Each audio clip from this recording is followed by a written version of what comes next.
안녕하십니까, 이성수의 증시 토크입니다. 자, 우리나라 증시는 개인 투자자가 수급을 지배하고 있다고 해도 과언이 아니죠. 작년 동학개미 운동 이후에 개인 투자자의 수급은 절대적인 위치에 있습니다. 자, 그런데요, 아쉽게도 올해 하반기 들어서 개인의 수급이 조금씩 삐걱거리더니 가을 이후부터 해서는 개인의 수급이 아예 틀어졌습니다. 자, 그런데 이러한 수급이 틀어지는 현상, 어떤 이유 때문일까요? 그 이유는 생각보다 쉽습니다. 여러분들께서 많이 접하셨던 대주주 양도세 이슈라든가 또는 개인 투자자의 비투자금 청산, 이건 이제 가계대출 억제 정책하고 맞물려 있죠. 요 두 개가 가을장, 특히 이제 추석 이후에 시장에 큰 영향을 주고 있는데요. 그런데 이 개인 수급에 큰 영향을 주고 있는 이 두 이슈들에 따른 개인 투자자의 매매 특징을 파고 들어가 보게 되면요, 재밌는 점을 찾아볼 수 있습니다. 제가 오늘 제목을 이거 어떻게 따야 되나 고민을 했어요. 이게 함축되지가 않더라고요. 제가 이게 제목 짓는 게 좀 잘 못합니다. 자, 어쨌거나 중요한 것은 개인의 수급에 큰 영향을 주는 대주주 양도세 이슈, 그리고 B2, 그리고 이것의 직접적인 당사자인 그러한 개인 투자자들의 입장에서는 시장 상황에 따라서 다른 성격의 매매가 나오게 됩니다. 자, 이것을 알면요, 여러분들 이 차이점을 이해하신다면 주식시장에서 중요한 비밀을 알게 되시는 것일 것입니다. 자, 오늘도 구독, 좋아요 버튼과 함께 증시 토크 시작하도록 하겠습니다. 자, 연말에 수급 변수 두 가지, 앞서 언급드린 대로 대주주 양도세 회피, 그리고 가계대출 억제 정책에 따른 B2 청산, 요 두 가지 이슈는 개인 투자자의 연말 수급에 중요한 변수입니다. 이미 지난달부터 해서 조짐은 있어 왔고요. 11월 현재 개인 투자자의 매매는 코스피 코스닥 양시장에서 매도를 보여주고 있습니다.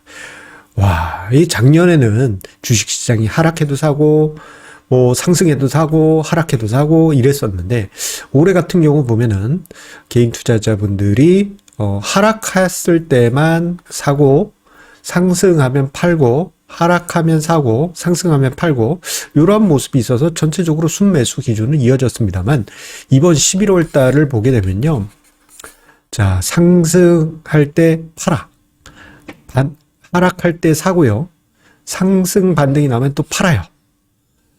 그러다가 이제 하락하면 좀 사고요. 이런 패턴이 반복되다 보니까, 자, 지금 11월에 기록되고 있는 것처럼 개인 투자자의 매매는 매도로, 이거 좀 이례적인 현상입니다. 이러한 모습을 보여주고 있습니다. 자, 대주주 양도세 이슈 같은 경우에는 여름장부터 해서 하반기에 증시 매물을 꾸준히 시장에 쏟아내고 있고요. 그리고 가계대출 억제에 따른 B2 청산은 우리가 이거를 가을 증시 이후부터 해서 노골적으로 보고 있습니다. 추석 연휴 보내고 9월 말 10월 초 급락장 때 어떤 일이 있었습니까? 시장이 밀리니까 B2 투자 자금들, 이거 조만간 내가 갚아야 되는데 시장이 이렇게 빠지면 내가 빚 청산하고 나면 빚만 남는구나, 이러한 입장에 있는 투자자분들 입장에서는 빨리빨리 투매를 할 수밖에 없고, 그로 인해서 시장의 변동성이 커졌던 것을 우리는 보았습니다. 대주주의 양도세 회피 매물은 그냥 이제 올라오네, 그러면 나 조금씩 팔겠어, 이러한 분위기였어가지고 매물은 있긴 하였지만 시장을 급락시키거나 그러진 않았습니다. 대신에 시장에 좀 부담을 꾸준히 줬던 것은 사실이죠. 자, 이 부분을요, 간단하게 정리를 한번 해보도록 하겠습니다. 이제 잘 모르시는 분들도 계실 수 있기 때문에 내용을 간단하게 정리 드리자면, 개인의 수급은 다양한 개인들이 있습니다. 거의 지금 현재 개인 투자자 1000만 명 시대라고 하지 않습니까? 그 개인들 중에는 대주주 양도세 이슈에 해당하는, 즉 한 종목당 10억 원 이상 가지신 분들도 많이 계십니다. 이게 2019년 연말 기준으로 해서 레벨이 다운된 거고요. 그 대주주 기준 양도세 입장에서의 기준은 2013년부터 해서 레벨 다운, 예, 2년마다 레벨 다운 되어 왔습니다.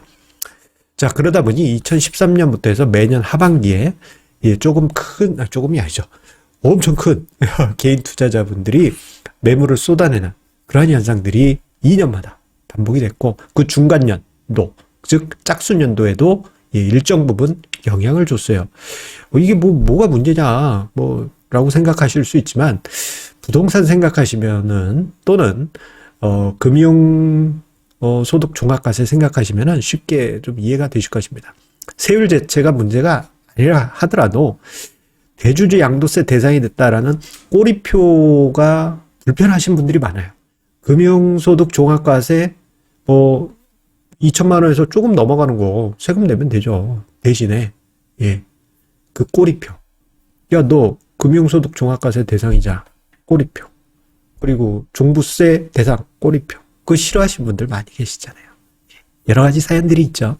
예, 마찬가지입니다. 대주주 양도세 대상이 된다는 그 불편한, 예, 이제 세법상 그러한 이제 대상이 되면, 예, 불편한 부분들이 있는 분들이 있기 때문에, 예, 연말에 갈수록 매도를 하게 되는데, 과거에 비해서 학습 효과가 있다 보니까, 예, 연말에 와장창 파는 게 아니고, 여름부터 해서 꾸준히 파는, 이러한 형태로, 예, 해가 갈수록, 예, 진화해 왔습니다. 자, 올해 같은 경우도 여름부터 해서는 조금씩 매물이 나왔던 것 같아요. 자, 그리고 B2 청산, 이 부분은 좀 생소하실 수 있는데, 자, 올해 개인 투자자분들 그 주식 투자 자금이 어디서 나왔을까요? 본인의 이제 돈도 있겠지만 빚을 이용해서 투자하신 분들도 많이 계십니다. 자, 지난 1월 달 그때 개인 투자자분들 증시로 정말 민물처럼 들어왔잖아요. 그때 당시 제가 아마 1월 11일 그때 전후로 해가지고 좀 경고성 증시 토크를 예, 여러분들에게 많이 들려드렸었습니다. 너무 과도하다. 이거 뭐가 좀 과열된 조짐이 있다라는 이야기를 드리면서 빚내서 투자하지 마세요. 좀 조심하셔야 됩니다. 이런 이야기를 그때부터 해서 예, 더 세게, 그 이전보다 더 세게 이야기를 드렸습니다. 그때 당시 이제 분위기를 보면요. 여러 가지 저희 칼럼, 예, 증시 토크 유튜브 댓글에 보면은 아니, 빚을 안 내고 어떻게 부자가 되냐. 이렇게 댓글을 남겨주시는 분들이 많이 계셨습니다. 예, 많이 있어요. 예. 자, 지금 화면상에 신용잔고와 종합주가지수 추이가 같이 나와 있는데요. 신용잔고 같은 경우에는 B2 자금 규모를 가늠할 수 있는 중요한 바로미터입니다. 자, 올해만 요게 거의 한 25%? 예, 증가했어요. 4조. 자, B2 자금 규모도 그렇게 급증했다라는 부분을 우리가 가늠할 수 있죠. 대신에 요 B2 자금은 전체 규모는 우리가 알 수 없습니다. 이게 예, 명찰을 달고 있는 게 아니에요. 은행에서 신용대출 빌린 거를 B2로 하면 안 됩니까? 라고 이렇게 해석할 수도 있지만, 그거는 좀 그렇습니다. 왜냐하면 이제 은행에서 돈 빌린 게 다 주식시장으로 온 건 아니잖아요.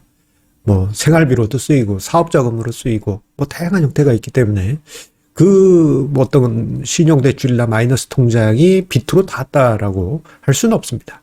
그래서 가늠할 수 있는 게 신용융자 잔고는 요거는 명확한 통계이기 때문에 우리가 이것을 토대로 해서 올해 얼만큼 B2가 이렇게 늘었겠구나 이런 것을 가늠해 볼 수가 있습니다. 그런데 예, 좀 무리하게 예, 증가했죠.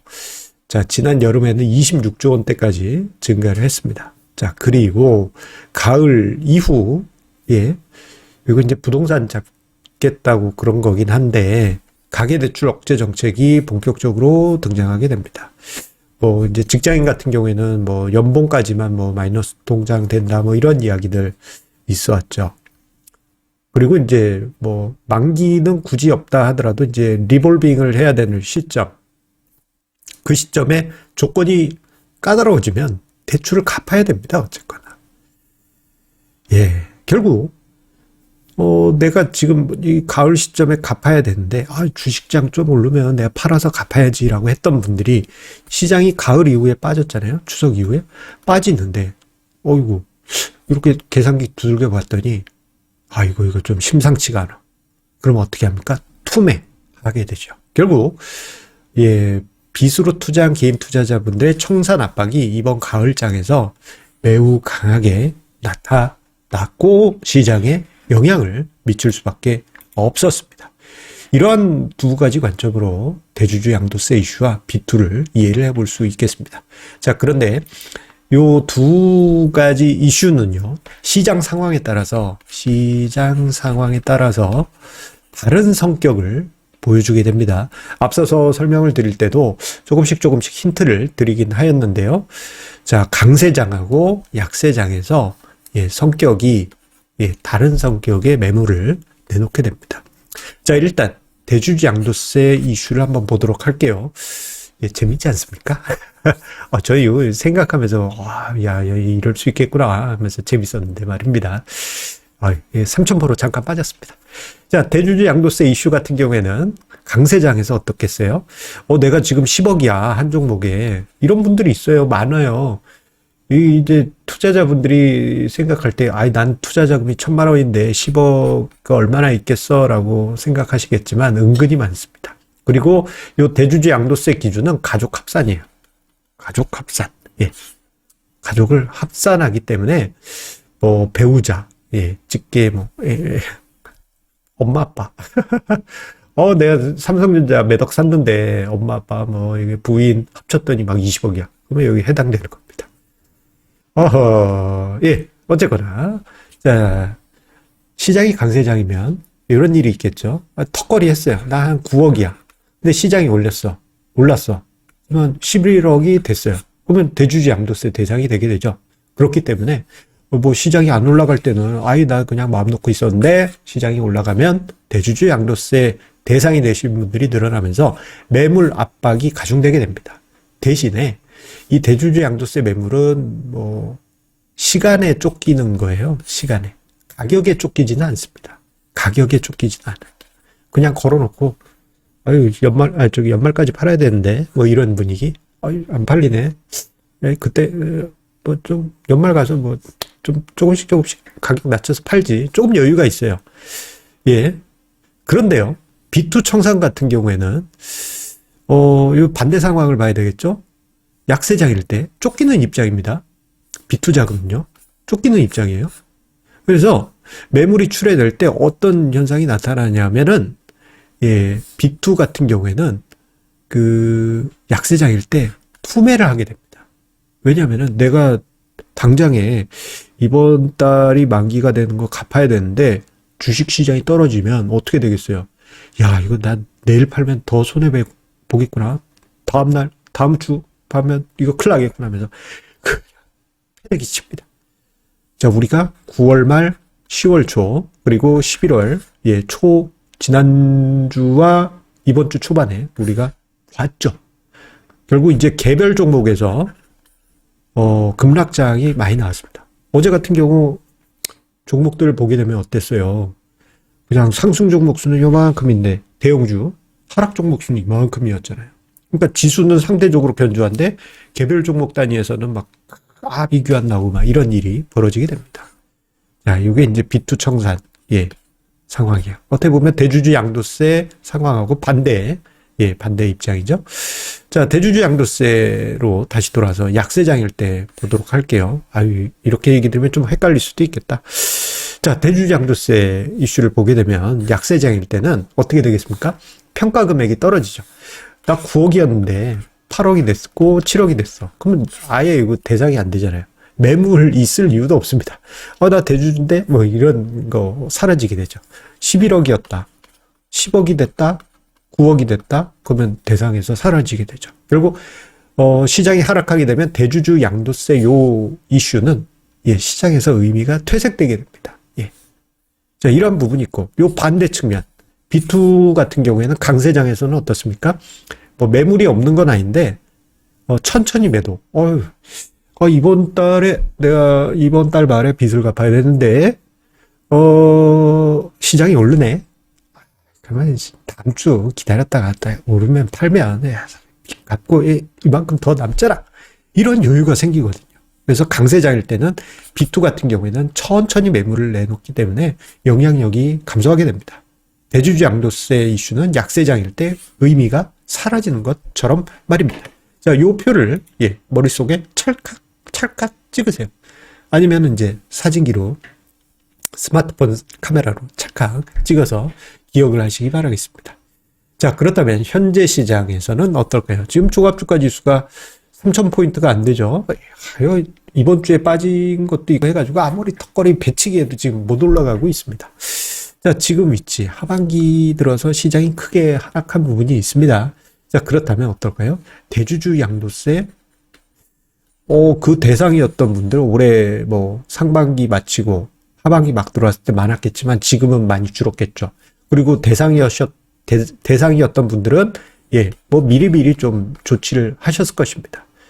그리고 이제 그 연말에는 아차차 하셨던 분들, 아니 난 대상이 아닌 줄 알았는데 대상이네. 이 와이프가 알고 봤더니, 남편이 알고 봤더니 나랑 같은 종목을 이렇게 가지고 있었네. 아차차 하신 분들이 나올 수 있지만 지금 지수대에서는 대주주 양도세 매물이 등장하기가 어렵습니다. 자, 지수 3,100포인트까지 여기까지, 그러니까 추석 연휴 직후 그 지수대죠. 거기까지 급반등하지 않는다면 대주주 양도세 매물은 존재감이 없을 것입니다. 자, 문제는 이거예요. B2 청산 관련한 부분입니다. 만약에 시장이 이렇게 상승하게 된다면 B2에 청산에 따른 뭐 이제 매물 압박이 제한적일 겁니다. 매물이 아예 없는 것은 아닐 거기 때문에요. 자, 부담은 작아지겠지만 시장이 하락했을 때가 문제입니다. 시장이 하락해서 주가지수 2,900 깨고 내려갔다? 그러면 사람들 마음 더 급해집니다. 투매 나옵니다. B2발 투매. 저러지 말아야 되는데, 이러한 성격이 있기 때문에, 자, 시장을 보실 때, 요거는 뭐 시장이 여기로 간다, 이렇게 정의를 내릴 수는 없어요. 자, 시장이 올라갈 때는, 그래서 가장 좋은 시나리오가, 요게 이제 두 가지 이슈 모두 연말이라는 디데이가 있는 거거든요. 대주주 양도세 매물은 어쨌거나 연말이면은 끝나는 재료고, B2 청산 요것도, 뭐, 내년까지도 이어지는 거긴 하지만, 보통 우리 사람들, 일반인들, 뭐, 개인사업자들, 뭐, 법인이든, 뭐, 등등등. 보통 연말 전에, 뭐, 정리할 거 있으면, 빚 갚을 거 있으면 다 그때 정리합니다. 연말 전에. 그렇기 때문에 이것도 어떻게 보면은, 많은 법은 디데이가 있는 재료죠. 그래서, 향후 증시가 급하게 올라가면 대주주 양도세 대상에 의한 짱돌 매물을 받게 될 거예요. 그러면 어떻게 해야 되나? 시장이 그냥 올해 연말까지 그냥 천천히 움직여주는 게 가장 좋습니다. 천천히 살짝 올라가는 게 가장 좋고요. 천천히 움직이는데 뭐 이렇게 훅 꺾이지는 않았으면 좋겠어요. 그나마 다행인 것은 시장이 하락해서 2,900 근처에 갔을 때 B2 청산 관련 매물도 있지만 저가 매수세도 많이 들어오고 있습니다. 왜냐하면 요 두 가지 이슈로 인해서 시장이 왜곡된 부분이 있고, 이건 제도에 의해서 만들어진 왜곡이거든요.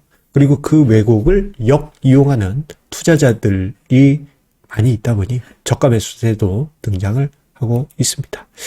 자, 드디어 우리 이제 주말을 맞이하게 됐습니다. 자, 오늘 이제 금요일이고, 불타는 금요일. 아마 홍대 앞이나 강남은 넘치는 사람들로 해서, 난리 날 것 같습니다. 인산이네. 막 그럴 것 같은데요. 자, 여러분들 즐거운 주말 보내시고요. 우리 다음 주 다시 만나 뵙도록 하겠습니다. 감사합니다.